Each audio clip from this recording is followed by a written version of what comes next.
ભગવાનનો ભક્ત કોઈ દુભાઈ જાય, કોઈ દુખાઈ જાય તો અમને અતિશય અંતરમાં દુઃખ થાય છે. અમારાથી કોઈ દુખાઈ જાય. લો,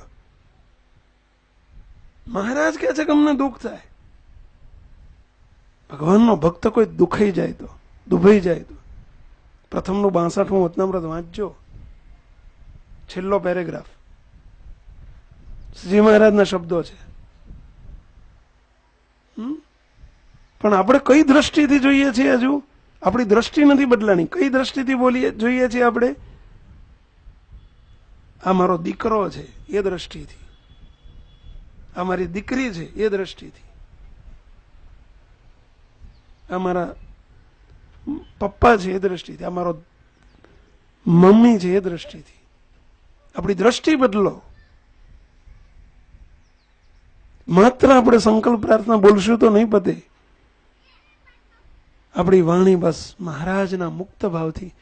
આપ તમને કહું મુક્તો, તમે અમારી સાથે કેવી રીતે વર્તો? તમને એક જ પ્રશ્ન પૂછો, તમે અમારી સાથે કેવી રીતે વર્તો? આ સંતોની સાથે કેવી રીતે વર્તો? આ સ્વામી હેઠે બેસી ગયા, તમે એ ઉપર બેહો ને, હવે આંખ કાઢીને કોક નાખો. કેમ ના કહેવાય? ના કહેવાય? પ્રાર્થના કરીને દયાળુ જરા ઉપર બેહો ને દયાળુ. જો આ કેટલી વાણી મીઠી છે. કેમ?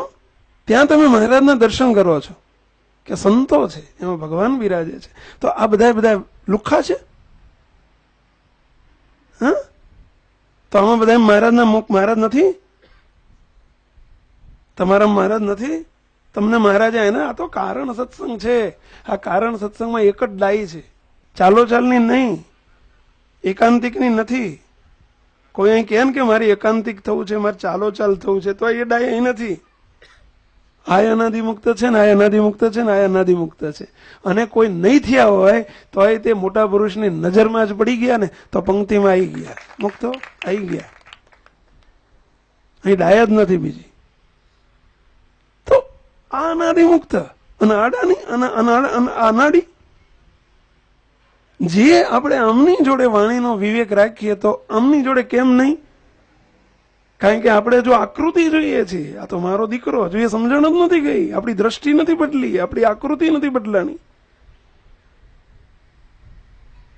એટલે એક પંક્તિમાં લખ્યું છે, કીર્તનની પંક્તિમાં, સૌમાં રાજ બિરાજમાન છે, અવગુણ કોનો લઈએ, અવગુણ કોનો લઈએ, મહારાજનો અવગુણ લઈને ક્યાં જઈને પછી ઠરીએ, મહારાજનો અવગુણ લઈને ક્યાં જઈને પછી ઠરી.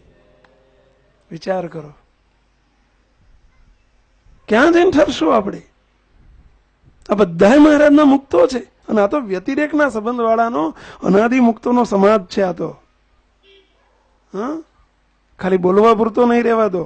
આપણે આપણા ઘરમાં મહારાજને રાજી કરવાય એવી વાણી, એવું જ વર્તન, આપણું વર્તન પણ એવું જોઈએ. ઘરના સભ્યોની સાથે વર્તન પણ એવું જ જોઈએ. મુક્તો મહારાજને અનુરૂપ, મહારાજને શોભે એવું. પછી આપણે જેમ ફાવે એમ ઘરમાં વર્તન કરીએ ને, એકબીજાની સાથે જેમ ફાવે એમ રહીએ ને, ના ચાલે. હા, આપણા પહેરવેશ ઘરના સભ્યોના મહારાજને ને ઘરને અનુરૂપ જોઈએ. ધ્યાન રાખજો. જો આપણે ભગવાનના મુક્ત અને દિવ્ય જીવનની વાત કરતા હોઈએ અને સેવક દિવ્ય જીવન સેવક હોઈએ તો